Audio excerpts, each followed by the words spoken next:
Chapter number second polynomial. तो इसमें पहली जो हमारी टर्म्स हैं बच्चों, कुछ इंपॉर्टेंट टर्म्स हैं जो हमें रिवाइज करनी है, 9th में पढ़ रखी हैं। तो फर्स्ट है कांस्टेंट। तो बेटा कोई भी सिंबल जैसे 1 2 3 जिनकी वैल्यू क्या है, फिक्स्ड है। इसमें जैसे पाई भी आता है, तो पाई की वैल्यू 3.14 ये फिक्स है बच्चों। ठीक है, तो ऐसी कोई भी चीज़ जिनकी वैल्यू जो है ना फिक्स होती हैं, जैसे पाई हो गया। इवन फिजिक्स में पढ़ोगे तो जी होता है जिसकी वैल्यू 9.8 होती है। ठीक है ना, capital G gravitational constant 6.67 into 10 की पावर -11 होती है। तो ये सब भी क्या होते हैं, कांस्टेंट। क्यों होते हैं कांस्टेंट? क्योंकि इनकी वैल्यू क्या होती है, फिक्स्ड। तो जिन सिंबल्स की वैल्यू फिक्स्ड होती है उन सिंबल्स को क्या कहते हैं हम लोग, कांस्टेंट कहते हैं। ठीक है, नेक्स्ट फिर क्या आता है बच्चों, नेक्स्ट आता है वेरिएबल। तो वेरिएबल वो सिंबल होते हैं जिनकी वैल्यू फिक्स नहीं होती।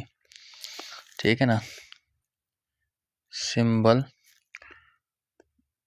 whose value not fixed। ठीक है, जैसे x हो गया। अब देखो x की वैल्यू 2 भी हो सकती है, -2 भी हो सकती है, 3 भी हो सकती है, 7 हो सकती है, 99 हो सकती है, 2/3 हो सकती है, √3 भी हो सकती है, कुछ भी हो सकती है। तो x क्या हो गया, आपका वेरिएबल हो गया। ठीक है नहीं, तो x आपका वेरिएबल हो गया। ऐसे ही आपका y वेरिएबल होगा, z हो गया, a हो गया, b हो गया, c हो गया। इस तरीके से ये सिंबल्स क्या है, वेरिएबल के लिए। तो किसी अननोन वैल्यू, ठीक है ना, जिसकी वैल्यू फिक्स नहीं है, उसके लिए हम वेरिएबल्स का यूज़ करते हैं। तीसरा आता है आपका टर्म्स। तो बेटा टर्म्स क्या है, टर्म्स आप लिख सकते हैं, जैसे मान लिया आपने कांस्टेंट लिख दिया 2, तो ये भी एक टर्म है। ठीक है ना, 3 भी एक टर्म है, 7 भी एक टर्म है, 99 भी एक टर्म है, x भी एक टर्म है, y भी एक टर्म है, z भी एक टर्म है। अब आप अगर इनको मल्टीप्लाई करते हैं आपस में, जैसे 2x 3y या 7z, तो ये भी क्या है, एक टर्म है। इनको डिवाइड करते हैं 2/x 3/y या फिर y/3 99/2x, तो ये भी क्या है, सिंगल टर्म है। ठीक है ना, तो अगर आप एक कांस्टेंट, आपके पास एक कांस्टेंट है और आपके पास क्या है, वेरिएबल्स हैं या वेरिएबल है। अब इनको आपस में अगर आप मल्टीप्लाई या डिवाइड करते हैं, तो वो जो एक्सप्रेशन बनता है, ठीक है ना, उस एक्सप्रेशन को हम लोग क्या कहते हैं, टर्म कहते हैं। ठीक है नहीं, फॉर एग्जाम्पल ले सकते हैं 2xy/7 या फिर xy/a 3a/z -7/xyz। ये सब के सब क्या है, आपके टर्म्स हैं। इस तरीके से टर्म्स का क्या करते हैं, हम रिप्रेजेंटेशन करते हैं बच्चों। ठीक है नहीं, टर्म्स के बाद बच्चों, टर्म्स के बाद आएंगे कोफिशिएंट।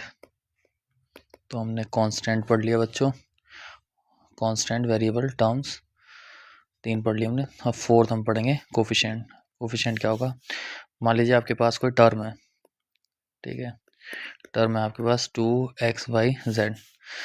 तो और आपसे कोई पूछे कि कोफिशिएंट ऑफ x बताइए, तो इसका फैक्टराइजेशन जब आप करेंगे 2 into x into y into z, तो बस x को छोड़ के जिसका कोफिशिएंट पूछा है, बाकी सब जो इसके फैक्टर्स हैं वो सब क्या हो जाएंगे, इसके कोफिशिएंट हो जाएंगे। 2yz, ये क्या हो गया, इसका कोफिशिएंट हो गया। अगर कोई आपसे पूछेगा कि भैया कोफिशिएंट ऑफ x बताइए इन -x, तो कैसे बताओगे, तो -x का फैक्टराइजेशन क्या हो जाएगा, -1 इंटू एक्स। तो x को छोड़ के क्या बचा, -1, तो -1 क्या हो गया, इसका कोफिशिएंट हो गया। ठीक है जी, पहले भी पढ़ रखा आपने, ऐसा कुछ नहीं है कि आप नहीं जानते इनके बारे में, बस एक रिवीजन लिया है। 5th में हम लेते हैं डिग्री। तो डिग्री का मतलब क्या होता है बच्चों, डिग्री का मतलब होता है highest power of variable use. जो भी वेरिएबल आप यूज करेंगे उसकी हाईएस्ट पावर। ठीक है। फिर 6th में आता है आपका कोई एक्सप्रेशन ले लेते हैं हम, अलजेब्रिक एक्सप्रेशन।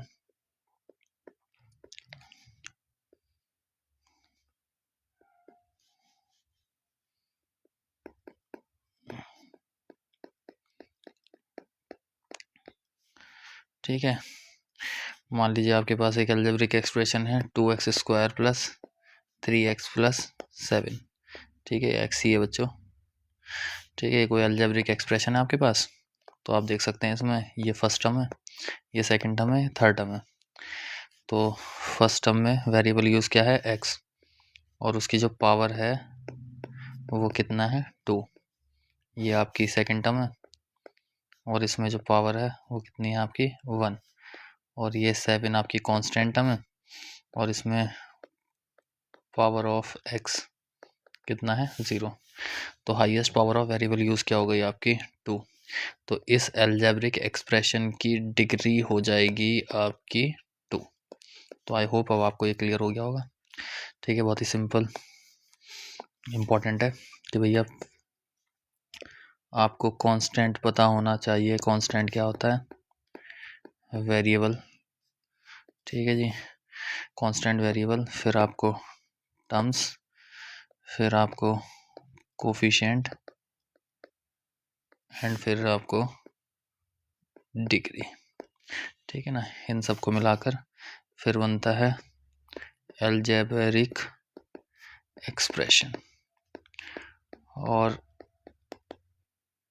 अगर इस अलजेब्रिक एक्सप्रेशन को आप ध्यान से पढ़ेंगे, ठीक है जी, और इस अलजेब्रिक एक्सप्रेशन में पावर ऑफ वेरिएबल यूज़ कैसा हो, पॉजिटिव हो, और कैसा हो, होल नंबर, तो देन इट इज कॉल्ड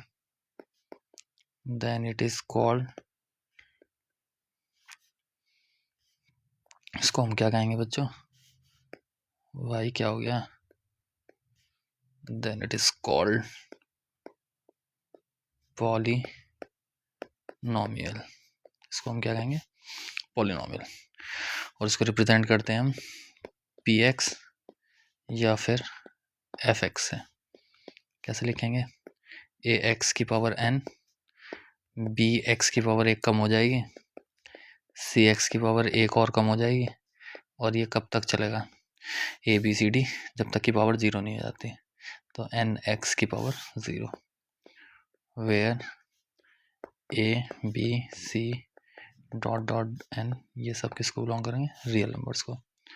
ठीक है, और n की वैल्यू किसको बिलोंग करेगी, या तो आप लिख दो पॉजिटिव इंटीजर, या फिर क्या, होल नंबर्स। ठीक है जी, ये ध्यान रखेंगे। एग्जाम्पल से अच्छा तो यही है कि हम इनका टाइप पढ़ लेते हैं।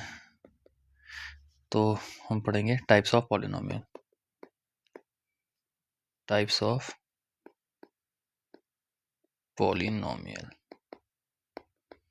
और टाइप्स ऑफ पॉलिनोमियल में हम पढ़ेंगे पहले,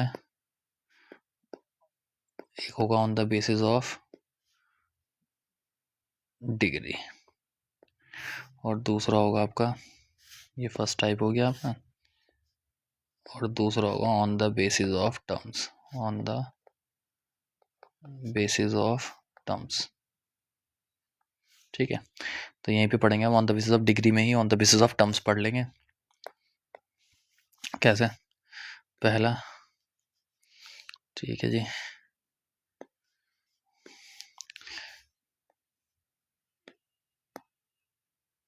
चलो इसी से लिख लेते हैं। पहला आता है जो आपका लीनियर पॉलिनोमियल। देखिए लीनियर पॉलिनोमियल क्या होगा,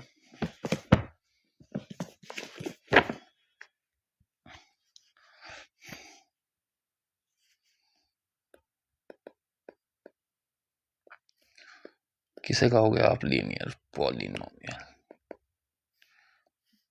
जिस पॉलिनोमियल की डिग्री कितनी हो जाएगी, 1।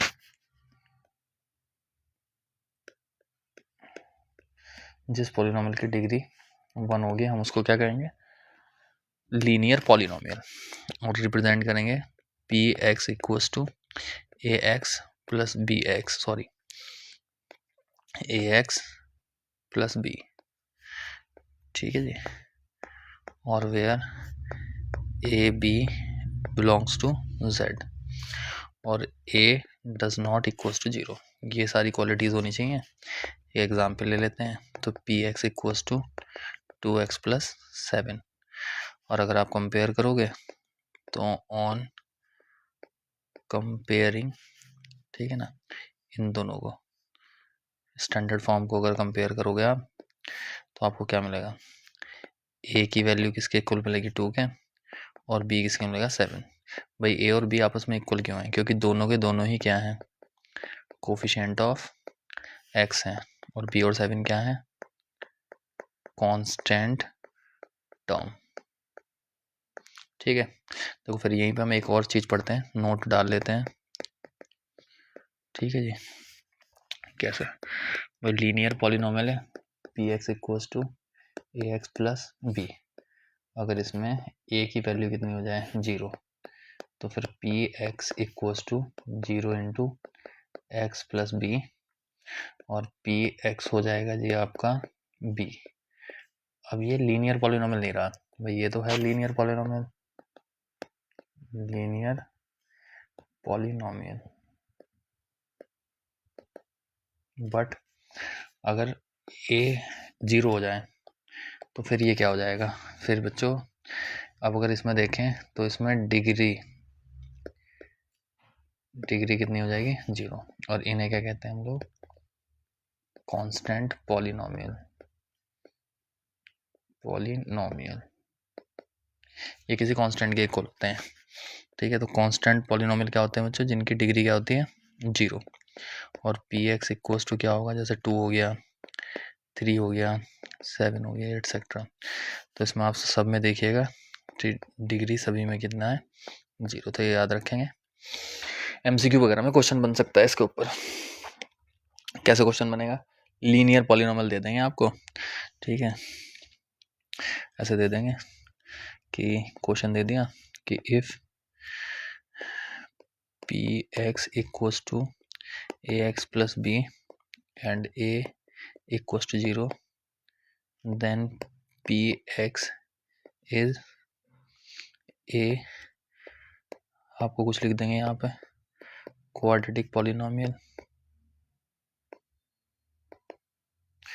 बी लिख देंगे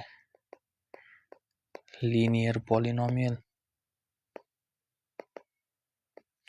सी लिख देंगे आपका, ये क्यू है बच्चों, सी लिख देंगे लीनियर हो गया, क्वाड्रेटिक हो गया, क्यूबिक पॉलिनोमियल, और जी डी में लिख देंगे आपका कांस्टेंट पॉलिनोमियल। तो बेटा कॉमन सेंस है, आप इसका आंसर दे सकते हैं, ठीक है जी। ये आपका क्वेश्चन है, तो आप सॉल्यूशन देख लो इसका कि भैया पी एक्स की वैल्यू कितनी है ए एक्स प्लस बी, और इफ ए इक्वल्स टू 0 हो जाएगा तो पी एक्स कितना हो जाएगा बी, और पॉलिनोमियल का नाम डिग्री के बेस पे दिया जाएगा, और यहाँ पे डिग्री, और डिग्री का मतलब क्या होता है, highest power of variable use, और वेरिएबल यूज क्या है एक्स, तो हाईएस्ट पावर ऑफ एक्स कितना है ही नहीं, तो हाईएस्ट पावर ऑफ एक्स कितना है 0, ठीक है। अगर और लिखना चाहो तो बी एक्स की पावर 0 ऐसे लिख सकते हैं, तो डिग्री कितनी होगी 0, और यही डेफिनेशन किसकी है कि अगर डिग्री 0 होगी तो पॉलिनोमियल को हम लोग क्या कहेंगे, कांस्टेंट पॉलिनोमियल, कांस्टेंट पॉलिनोमियल यानी डी क्या है इसका सही आंसर है, ठीक है बच्चों, क्लियर हुआ। अब आगे दिमाग लगाना अपना, अभी तुमने पहले ही पढ़ा था, उसी में हमने एक और पढ़ लिया कांस्टेंट पॉलिनोमियल, ठीक है। अब सेकंड पढ़ते हैं बच्चों, सेकंड में क्या है आपका क्वाड्रेटिक पॉलिनोमियल। देखिए बच्चों क्वाड्रेटिक पॉलिनोमियल क्या है, quadratic polynomial P x equals to A X square plus B X plus C, और जी where A B C belongs to real number and A does not equals to 0। इस condition में अगर आप देखेंगे तो इसकी जो डिग्री है वो कितनी हो जाएगी, वो हो जाएगी 2। ठीक है, तो अगर किसी पॉलिनॉमियल की डिग्री 2 है तो हम उसको क्या कहते हैं, क्वाड्रेटिक पॉलिनॉमियल। ठीक है जी, आया समझ में? नहीं आया? इस पे भी फिर सेम क्वेश्चन बन सकता है कि अगर ए 0 हो जाए तो क्या हो जाएगा। इस पर तो 2 क्वेश्चन बन जाएंगे। ठीक है जी, तो एक बन जाएगा ऐसे। चलो पहले स्टैंडर्ड ले लेते हैं, थोड़ा क्वाड्रेटिक पॉलिनॉमियल के बारे में पढ़ लेते हैं। तो p x equals to 2x square plus 3x plus 7, और अगर इसे स्टैंडर्ड के साथ कंपेयर करेंगे तो A X square plus B X और प्लस सी। ठीक है, कंपेयर करेंगे तो ए की वैल्यू कितनी हो जाएगी 2, और ए 2 के इक्वल क्यों हुआ, क्योंकि दोनों ही क्या है, coefficient of x square. B किसके इक्वल हो जाएगा, 3 के। ये क्या है, कोफिशिएंट ऑफ एक्स। ठीक है जी, और सी क्या है आपकी, कांस्टेंट टर्म। ये क्या है आपकी, कांस्टेंट टर्म। ठीक है, कोई दिक्कत नहीं है। एक बात का और ध्यान रखना कि जैसे हमने क्वाड्रेटिक पॉलिनॉमियल पढ़ा है ऐसे कि पी एक्स इक्वल्स टू, तो यहाँ पे वेरिएबल यूज जो है वो आपका क्या है, वेरिएबल यूज जो है वो एक्स है। अब जरूर थोड़ा ही वेरिएबल यूज एक्स ही होगा, वाई भी तो हो सकता है। तो क्वाड्रेटिक पॉलिनॉमियल को आप P Y equals to A Y square plus P Y plus C भी लिख सकते हो। ठीक है ना, टी भी हो सकता है, तो p t equals to a t square plus b t और प्लस के सी। यू भी हो सकता है, तो p u equals to a u square plus b u और प्लस के सी। तो किसी भी वेरिएबल में आपका पॉलिनॉमियल हो सकता है। बस आपको डेफिनेशन में क्या ध्यान रखना है, अभी तक हमने कितने पढ़े, हमने 3 पढ़ लिए। पहला हमने क्या पढ़ा, लीनियर। ठीक है जी, तो लीनियर पॉलिनॉमियल पढ़ा हमने। फिर हमने क्या पढ़ा, क्वाड्रेटिक पढ़ा, और लीनियर के साथ ही हमने क्या पढ़ा था, कांस्टेंट पॉलिनॉमियल। तो इनकी जो पहचान है वो वेरिएबल से नहीं, वो किससे होगी, डिग्री से होगी। देखो अगर डिग्री आपकी कितनी है, डिग्री कितनी है 1। डिग्री का मतलब होता है highest power of variable use. अगर वो 1 है यानी p x equals to A x plus b है, तो वो क्या हो जाएगा आपका, लीनियर हो जाएगा। ठीक है जी, और अगर डिग्री कितनी है आपकी, डिग्री आपकी 2 है। ठीक है ना, मतलब पी एक्स जो है वो कैसा है आपका, A X square plus B X plus C, तो क्वाड्रेटिक है। और कांस्टेंट में डिग्री कितनी होती है, 0। तो अगर डिग्री 0 हो जाएगी आपकी, ठीक है, और डिग्री 0 कैसे होगी, जब कोई नंबर होगा तो p x equals to b हो जाए, कांस्टेंट हो जाए, कुछ भी के आ जाए। ठीक है जी, ये 3 हमने पढ़े हैं। ठीक है, ये कोर्स में आपके एक और पढ़ लेते हैं, 3 पढ़ लिया, चौथा पढ़ लेते हैं, क्यूबिक पॉलिनॉमियल। नाम से क्लियर हो रहा है क्यूबिक पॉलिनॉमियल कि डिग्री कितनी होगी, इसमें डिग्री होगी जी 3।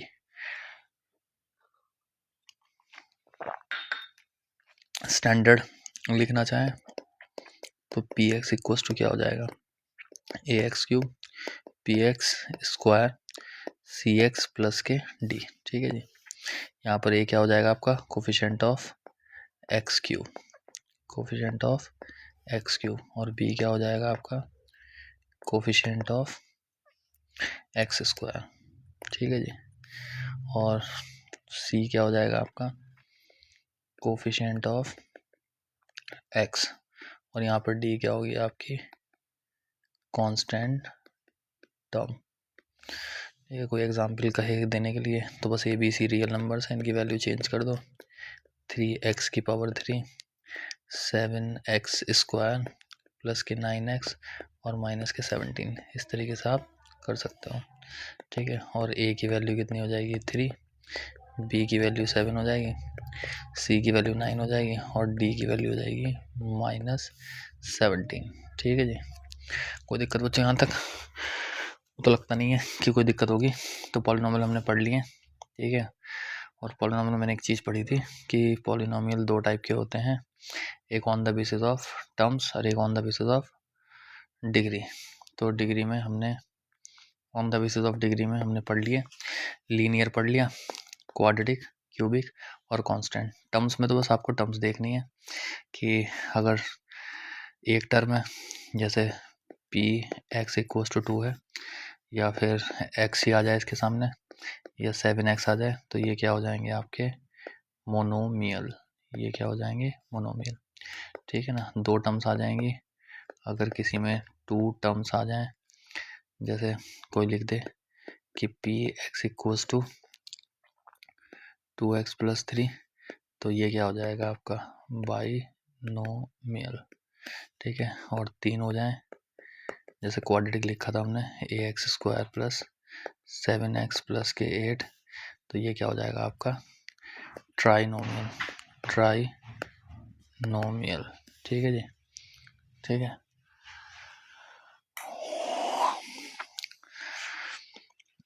ठीक है भैया, ये ट्राइनोमियल हो गया, ये बाइनोमियल हो गया, और ये अगर सिंगल टर्म है तो क्या हो जाएगा मोनोमियल हो जाएगा। ये बस इतना ही होगा, मतलब मोनोमियल में पी एक्स इक्वल्स टू 2 होगा, या फिर p x equals to x होगा, या फिर p x equals to 7x होगा, ये होगा, ठीक है। कुछ बच्चे ऐसा भी सोच लेते हैं कि क्या मैं P x equals to 3y ले सकता हूँ। नहीं भाई, वेरिएबल यूज़ अगर यहाँ पे आपने कंफर्म कर दिया कि x है तो फिर x ही ले सकते हैं, ठीक है। एक बार फिर से देख लेते हैं हमने क्या क्या पढ़ लिया इम्पोर्टेंट।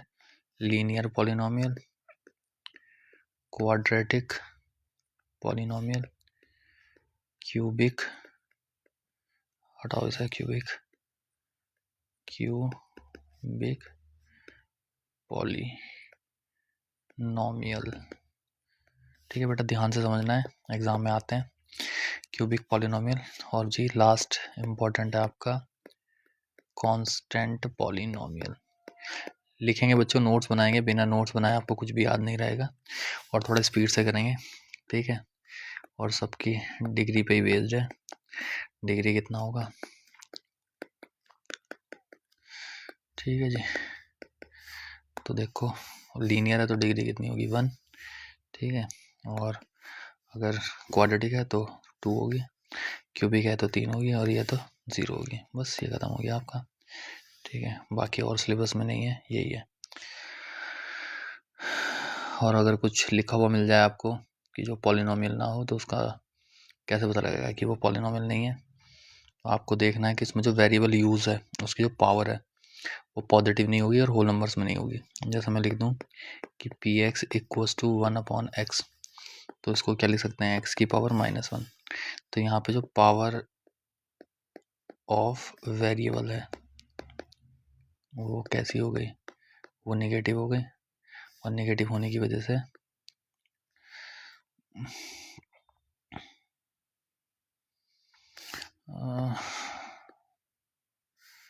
क्योंकि वो नेगेटिव हो चुकी है, इसलिए भैया ये आपका पॉलिनोमियल नहीं है, ठीक है जी। दूसरे में हम लिख सकते हैं p x equals to x की पावर 2/3।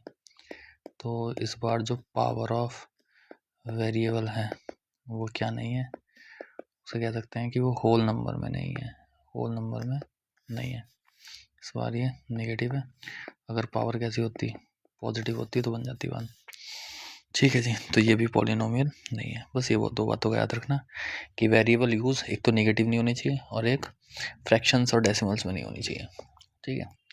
अब देखिए एक और चीज़ पढ़ते हैं, value of polynomial at x equals to k। तो इसमें क्या करते हैं, मान लो कोई लीनियर पॉलिनोमियल दे रखा है ax प्लस बी, और एग्जाम्पल ले लेते हैं 2x प्लस 3, और वो कह रहा है कि भैया k पर इसकी वैल्यू निकालिए। तो आपको यहाँ कुछ नहीं करना है, बस x की जगह k रख देना है। अगर इसी को स्टैंडर्ड माने तो इसमें ak प्लस बी ये आंसर है आपका, और इसमें लिखेंगे तो ये 2k प्लस 3 ही आपका क्या है आंसर। कुछ बच्चे तो ये छोड़ ही देते हैं, उनको लगता है कि 2k प्लस 3 इसका आंसर नहीं है। भाई उनका कॉन्सेप्ट क्लियर नहीं है। कॉन्सेप्ट सिर्फ इतना है कि x की वैल्यू जहाँ भी पूछेंगे वो आपसे, ठीक है ना। तो जिस भी चीज़ पर पूछना है x इक्वल्स टू के पर पूछना है तो आपको सिर्फ के रख देना है। ठीक है, और वो ऐसे कहने लगे कि भैया x इक्वल्स टू अल्फा पे बताइए, तो पी एक्स अगर आपको गिवन है 2x प्लस के, तो बस पी अल्फा कितना हो जाएगा आपका 2 अल्फा प्लस के, ये आंसर हो गया आपका। ठीक है जी, और ले लेते हैं एग्जाम्पल। तो p x equals to 2x plus 3 at x equals to 0, तो पी जीरो की वैल्यू कितनी हो जाएगी 2 इंटू 0 प्लस 3, तो यहाँ पर पी जीरो की वैल्यू हो जाएगी जी आपकी 3, ये आपका आंसर हो गया। ठीक है जी, और क्या कर सकता है ये आपसे, ये पूछ सकता है कि इफ़ x इक्वल्स टू 1, तो पी वन पर वैल्यू 9th में किया है तो आपने, तो 2 इंटू 1 प्लस 3, तो ये हो जाएगा 2 प्लस 3, तो कितना हो जाएगा 5। तो ये जो पी वन पर जो वैल्यू आई है आपकी P1 इक्वल्स टू 5। ठीक है, आई थिंक आपको ये क्लियर हो रहा होगा। आगे बढ़ते हैं फिर हम लोग। अब देखिए जैसे हमने ये किया, ठीक है, तो पी अल्फ़ा निकाला या फिर x इक्वल्स टू 0 पे वैल्यू निकाली हमने। ठीक है, x इक्वल्स टू 1 पर भी वैल्यू निकाली। तो इसी तरीके से कुछ वैल्यू ऐसी हो सकती है, जैसे मैं अगर आपको एग्जांपल दूं, अगर मैं आपसे कहूं कि x इक्वल्स टू माइनस, ठीक है ना, -3/2, इस पर वैल्यू निकालो।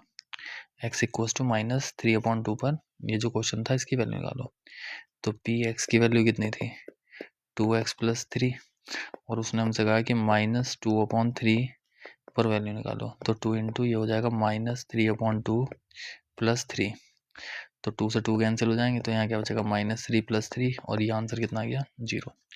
तो बेटा आपको यहाँ पे ध्यान ये देना है कि x इक्वल्स टू -2/3 पर पॉलिनोमियल कितना हो रहा है 0, तो ये कहलाता है आपका, तो -2/3 क्या होगा, -2/3 इज कॉल्ड 0 ऑफ पॉलिनोमियल, यानी द वैल्यू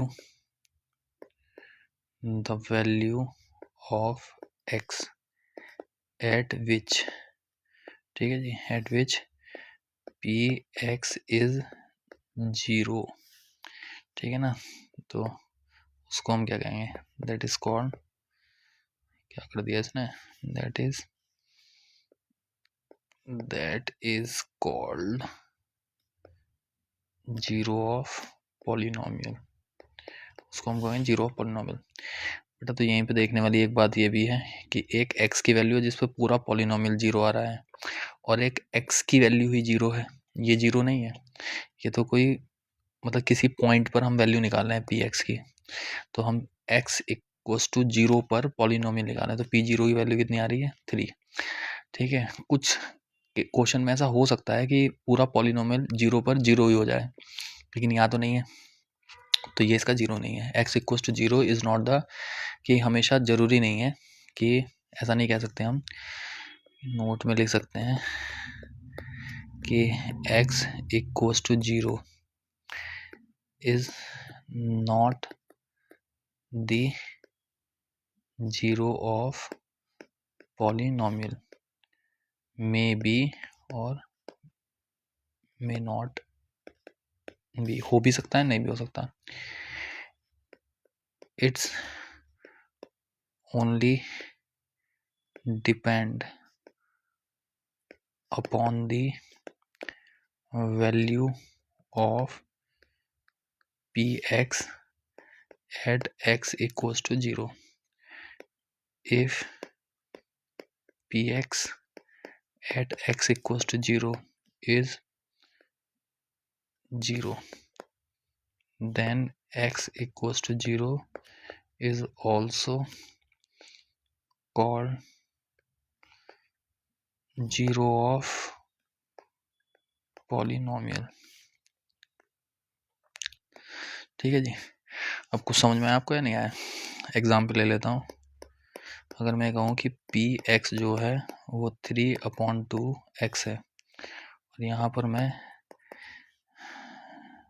आपसे कहूँ कि x equals to, at x equals to 0 पर वैल्यू निकालो, तो एट x इक्वल्स टू 0 पर जब वैल्यू निकालोगे तो p0 कितना हो जाएगा 3/2 इंटू 0, और p0 की वैल्यू जीरो हो गई। तो यानी जिस पॉइंट पर पूरा पॉलिनोमियल जीरो होता है उसी को तो जीरो कहते हैं। तो हम कह सकते हैं therefore x equals to zero called zero of polynomial. इसको हम क्या कहेंगे? जीरो कहेंगे। आई थिंक अब जीरो क्लियर हो गया होगा आपको। ठीक है, बात आती है क्वाड्रेटिक की। एग्जाम्पल ले लेते हैं, लीनियर पढ़ लिया तो एक एग्जाम्पल लेंगे, एक्स स्क्वायर प्लस के 3x और प्लस के 2। अब ये हमसे कहेगा कि इसका जीरो फाइंड करो। या चलिए पहले लीनियर का एग्जाम्पल ले लेते हैं, एक लीनियर पॉलिनोमियल ले लेते हैं कि पी एक्स इक्वल्स टू आपको दे रखा है 3x प्लस 7 और आपसे कहे कि फाइंड इट्स जीरो। तो फिर आप क्या करेंगे बच्चों? पी एक्स इक्वल्स टू क्या लिखोगे? जीरो। ये रूल है कि जब आपको जीरो निकालना है तो पूरा पॉलिनोमियल ही जीरो के इक्वल लिख दो। तो 3x plus 7 equals to zero. अब ये इक्वेशन बन गई।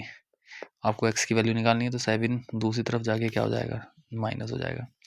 x के साथ 3 मल्टीप्लाई में है तो 7 के साथ क्या आ जाएगा? डिवाइड में। और x की वैल्यू क्या आ जाएगी? -7/3। यानी इस वैल्यू पर पी एक्स क्या होगा? जीरो। तो ये क्या हो गया? इसका जीरो हो गया।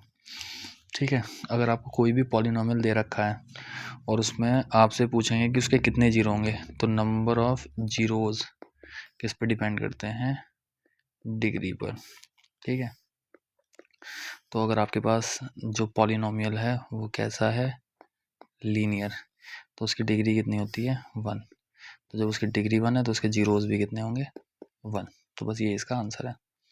इसी को जब हम क्वाड्रेटिक में फॉलो करेंगे तो हम इसके भी जीरो निकालने हैं। ये भी एक क्वेश्चन है। तो फाइंड इट्स जीरोज। तो रूल क्या है भाई हमारा? ये जो पूरा पॉलिनोमियल है उसको जीरो के इक्वल रखेंगे। तो x square plus 3x plus 2 equals to zero.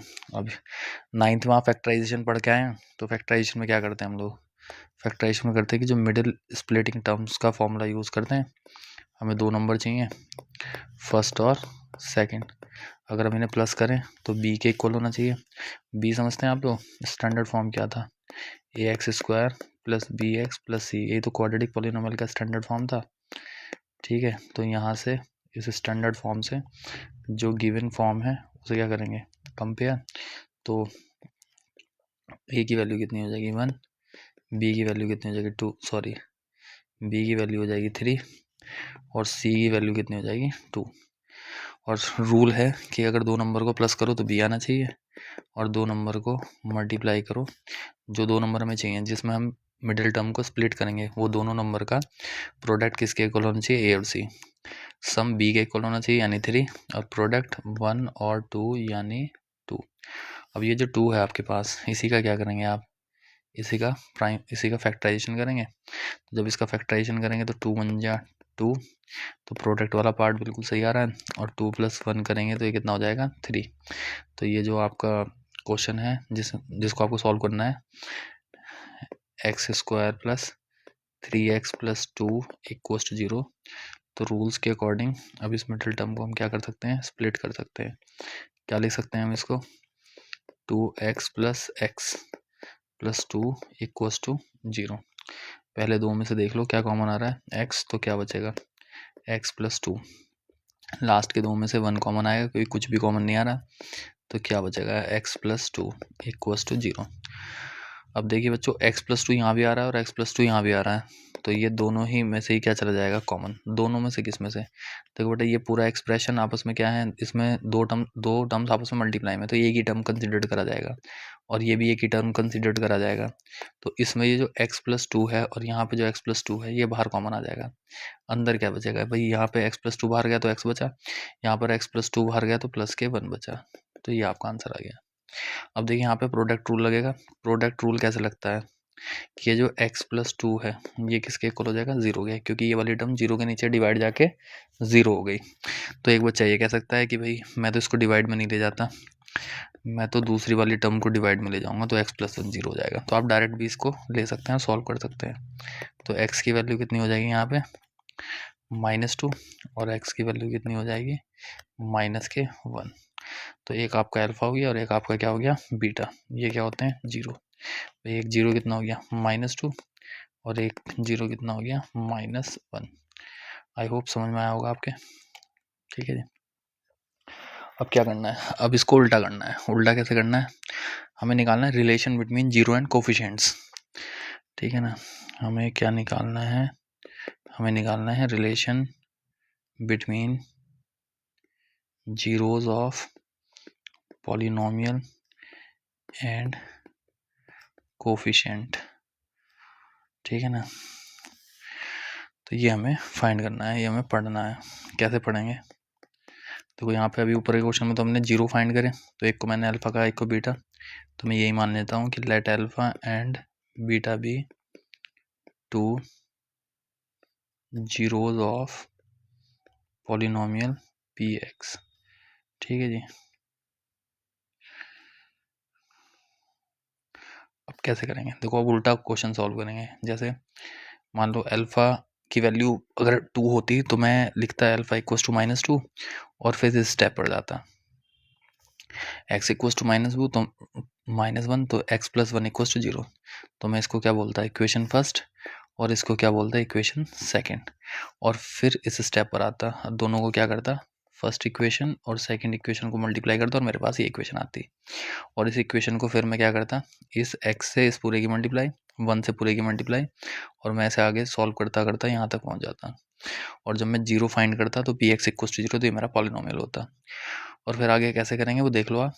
अभी हमने क्या करा है, हमने 2 जीरो मान लिए, तो यानी मैं कह सकता हूँ कि x क्या हो सकता है अल्फा हो सकता है, तो x माइनस अल्फा कितना हो सकता है जीरो, मेरी फर्स्ट इक्वेशन बन गई। फिर मैं कह सकता हूँ if x equals to beta, तो x minus beta equals to क्या हो जाएगा जीरो, ये क्या हो गया मेरा सेकंड हो गया, ठीक है। फिर इसके बाद from equation first and second x minus alpha और x माइनस बीटा दोनों किसके इक्वल हो जाएंगे जीरो। अब देखिए यहाँ पर क्या करेंगे हम लोग, कहाँ तक पहुँच गए मैं बस ये बताना चाहता हूँ आपको। भाई x इक्वल टू -2 था तो x plus 2 equal to zero, x equal to -1 था तो x plus 1 equal to zero, फिर फर्स्ट एंड सेकंड इक्वेशन को हमने क्या करा मल्टीप्लाई।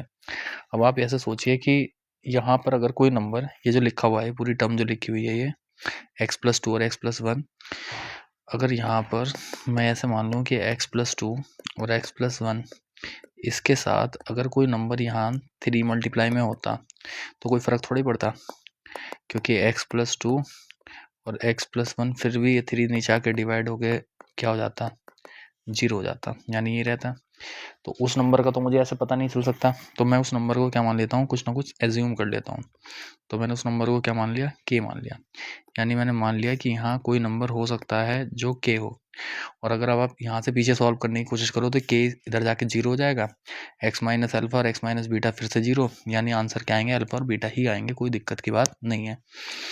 तो k इक्वल्स टू, अब क्या करेंगे इस x से इस पूरी टर्म की क्या करेंगे मल्टीप्लाई, और इस अल्फा से इस पूरे की क्या करेंगे मल्टीप्लाई, और इक्वल्स टू क्या हो जाएगा जीरो।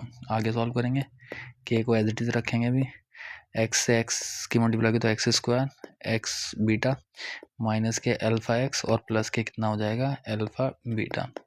यहाँ तक कोई दिक्कत हो तो आप पूछ सकते हैं। भाई इस पूरे की इन दोनों से मल्टीप्लाई कर दी और इसकी इन दोनों से मल्टीप्लाई करी, x की x से मल्टीप्लाई करी तो एक्स स्क्वायर आ गया, और x की बीटा से मल्टीप्लाई करी तो x बीटा, फिर x की अल्फा की x से और माइनस प्लस माइनस तो अल्फा x और माइनस माइनस प्लस, और अल्फा की बीटा से करी तो ये कितना हो गया अल्फा बीटा। देखो बच्चों यहाँ तक कोई दिक्कत हो तो पूछो, नहीं है तो आगे बढ़ते हैं।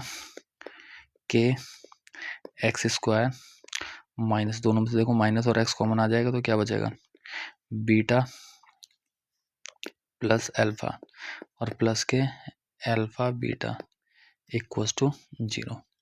इसके बाद हम आगे बढ़ेंगे तो हम k को अंदर मल्टीप्लाई कर सकते हैं, तो के x square minus k x, bracket इसको थोड़ा ऑर्डर में लिख लेते हैं, अल्फ़ा पहले लिख लेते हैं बीटा को बाद में, और ये हो जाएगा k alpha beta equals to zero, ठीक है जी। और हमने जब जीरोज निकालते तो हम पूरा पॉलिनोमियल जीरो के इक्वल लेकर चलते हैं, तो if p x equals to zero तो हमारा पॉलिनोमियल हो जाएगा जी k x square minus k x bracket alpha plus beta और प्लस के अल्फा बीटा, ये हम लिख सकते हैं। ठीक है जी। इसके बाद हम क्या कर सकते हैं, इसमें जो हमारा स्टैंडर्ड फॉर्म होती है पॉलिनोमियल की वो क्या होती है, A X square plus B X और प्लस के सी।